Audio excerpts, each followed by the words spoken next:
I will be reading chapter 1 of Odin. Here's the summary. Odin leaves Asgard and goes forth to fight monsters on Earth. He teaches the people. His visit to Mimir's well, the price of wisdom. Odin broods over Niflheim and ponders its mysteries.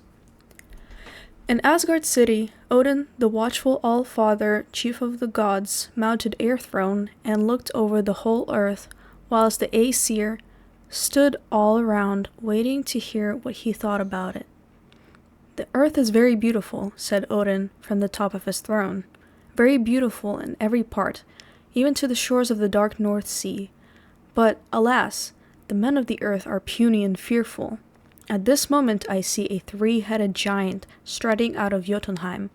He throws a shepherd boy into the sea and puts the whole of the flock into his pocket.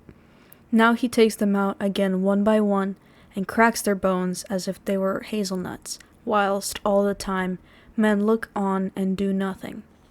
"Father," cried Thor in rage, "last night I forged for myself a belt, a glove, and a hammer, with which three things I will go forth alone to Jotunheim." Thor went, and Odin looked again. As he looked, he saw so many giants and monsters flourishing in the world that he turned to Queen Frigga, saying, "It is quite clear, Frigga, that I must remain in idleness no longer at Asgard, for monsters are bred up in Jotunheim, and the earth has no need of me." So saying, descending instantly from Air throne, Odin went forth of Asgard's golden gates to tread the earth of common men, fighting to pierce through Jotunheim and slay its monstrous sins.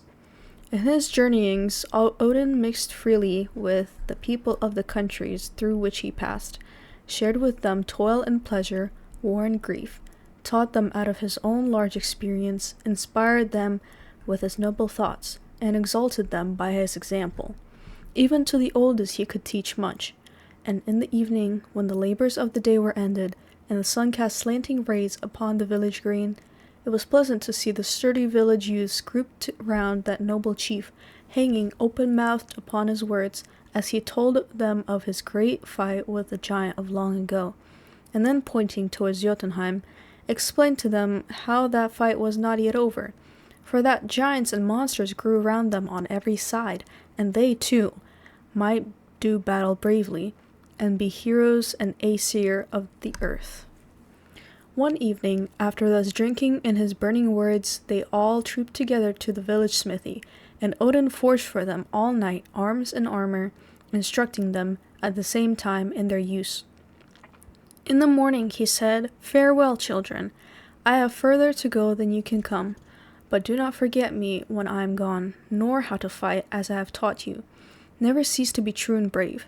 Never turn your arms against one another, and never turn them away from the giant and the oppressor."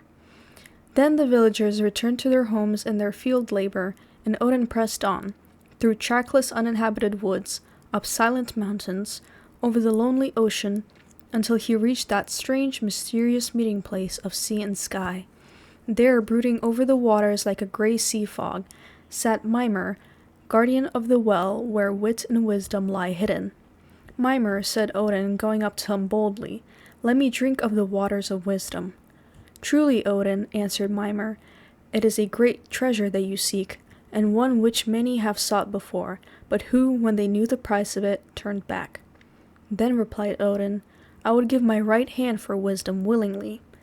"Nay," rejoined the remorseless Mimir, "it is not your right hand, but your right eye you must give." Odin was very sorry when he heard the words of Mimir, and yet he did not deem the price too great, for plucking out his right eye and casting it from him, he received in return a draught of the fathomless deep.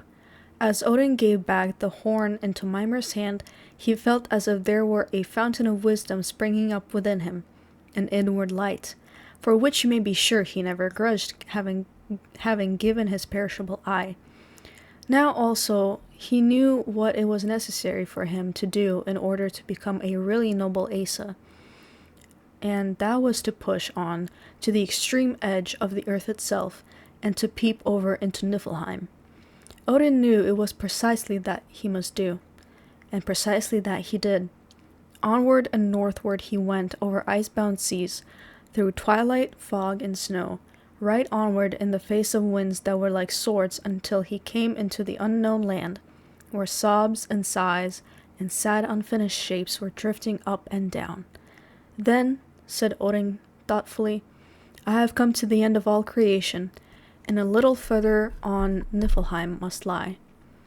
Accordingly he pushed on further and further, until he reached the earth's extremest edge, where lying down and leaning over from its last cold peak, he looked into the gulf below.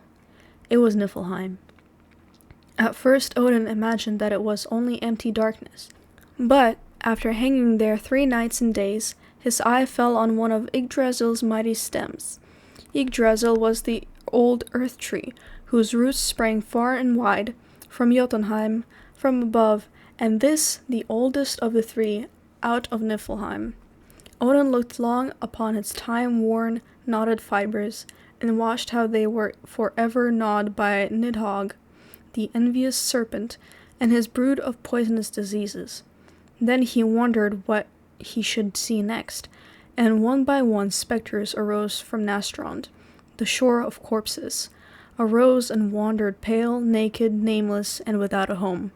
Then Odin looked down deeper into the abyss of abysses, and saw all its shapeless, nameless ills, whilst far below him, deeper than Nastrond, Yggdrasil, and Nidhogg, roared Hvergelmir, the boiling cauldron of evil. 9 nights and days this brave white Asa hung over Niflheim pondering.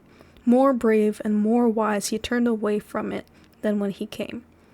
Is it true that he sighed often on his road thence to Jotunheim?